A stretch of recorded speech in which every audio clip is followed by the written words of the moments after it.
Welcome to RV and Travel Adventures. My name is Jesus Manuel Menegarza. I'm in Fort Worth, Texas. Hope you're doing fantastic wherever you're at. It's the absolute tail end of July. Pretty much every day in July here in Fort Worth, Texas has been over 100 degrees, if not 110 degrees. Same in June, and of course we're just coming up on August, and it's going to be, what is it going to be? It's going to be muy caliente. Super hot, over 100 degrees typically. It isn't until late September, early November that we start cooling off. Very nice. I just can't wait.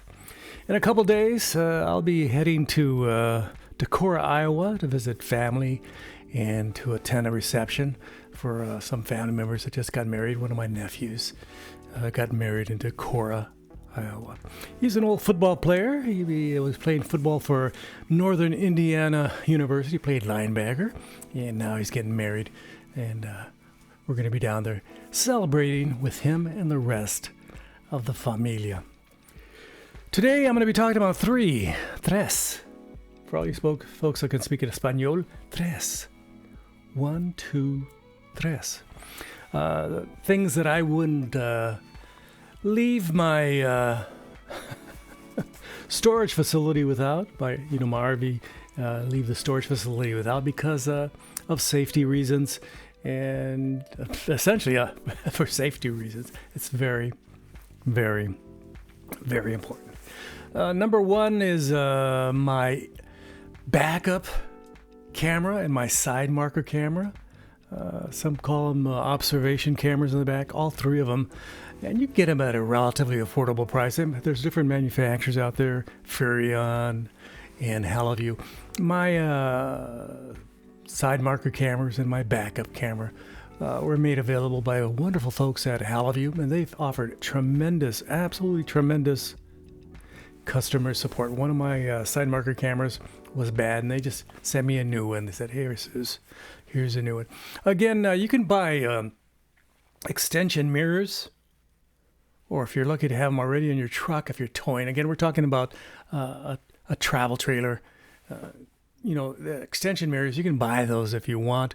But in my situation, I decided, hey, let's just get side marker cameras and the backup observation camera. Essentially, it was just two wires, positive and a negative. You just stick them together. Hey, even I can do that. And, that's pretty quick and easy installed. In fact, the left camera says left on it. Wow, that's pretty brilliant. And the right camera says, right, and the one in the back is pretty obvious. Okay, so side marker and backup camera. As I'm driving down the road, I can see what's going on to my left, to my right, and what's behind me. Makes things super, super, super safe. And one thing I had to learn is that I have to turn on my headlights to activate the lights. Sometimes I go, the lights aren't working. Oh, I forgot. Turn on the headlights. And everything's copacetic. So number one on my list, absolute top of my list, is the side marker and backup observation cameras.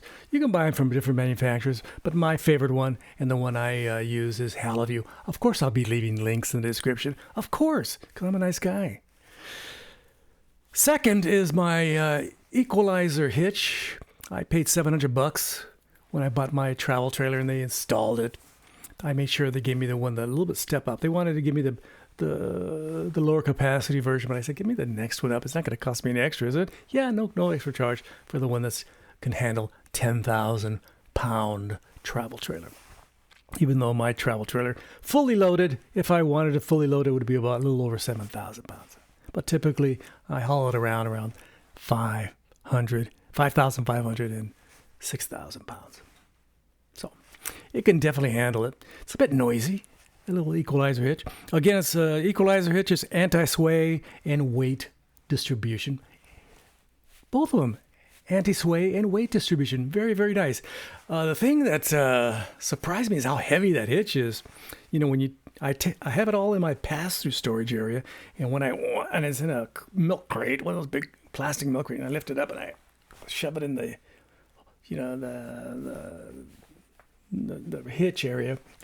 Is that the technical term? Hitch area and receiver.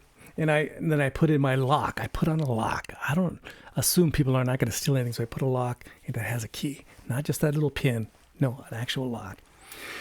That's pretty heavy. That's significantly heavy. This 71-year-old fart goes, man, that's heavy. I can imagine somebody smaller than me, thinner than me, not as rough and tough as me, would have more issues. Maybe in a few more years, I'll just have to move on from my travel trailer because I can't lift that big old piece of metal, that chunk of metal. Must weigh about 40 pounds or so, 50 pounds. Who knows how much it weighs. And of course, the bars aren't super light either. So after I did it about a couple dozen times, I'm pretty good at installing my anti-sway, weight distribution hitch by the folks at Equalizer. Again, there's different manufacturers out there of this product, but I'll leave links to several of them, again, in the description. You can help this channel by checking out those links.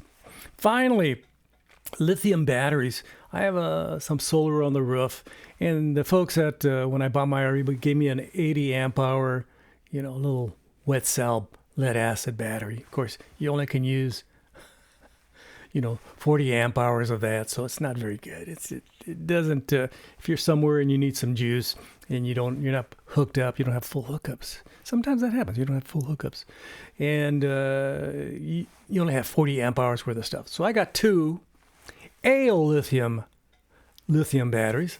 Very nice. Of course, courtesy of the folks at AO Lithium. Very nice folks down there. Excellent customer service. They're always contacting me and saying, Jesus, we're putting out new products. We're doing this. What do you think? What do you think of this connection? What do you think of this in the RV industry? And I'm always open to them, giving them my personal advice.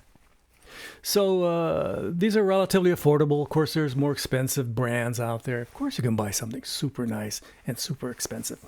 Or you could buy something less expensive. And of course, the new thing now is heated batteries. Actually, when it gets a little cold, it heats the batteries and keeps them nice and toasty because you don't want them to be charging while it's cold. It sort of causes some issues for the battery.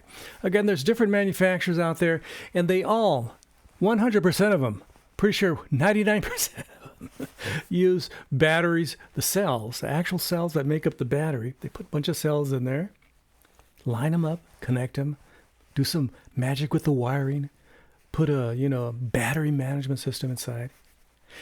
And the battery management system typically, and all the cells typically come from where? Where do they come from? They come from the United States of America. No, they don't. They come from China. So if you're buying some Lithionics brand and they say, my God, we make the best in the world, where do they get their cells? Where do they get their cells? Where do they get their battery management system? In all probability, they get them from China. So at this time, in the United States of America, unless you're driving a Tesla, which makes their own batteries, by the way, it's going to be rather unusual for somebody to find the internal components not being Chinese. Just saying. So I love my AO lithium batteries. They work perfectly. They take a charge from my 190 watt solar panel going through my super modest piece of crap Go Power PWM charge controller. Piece of crap. Let me say that again. Go Power. Piece of crap. So these are my 3 things I would, I cannot live without. My Haloview side marker and backup and observation camera.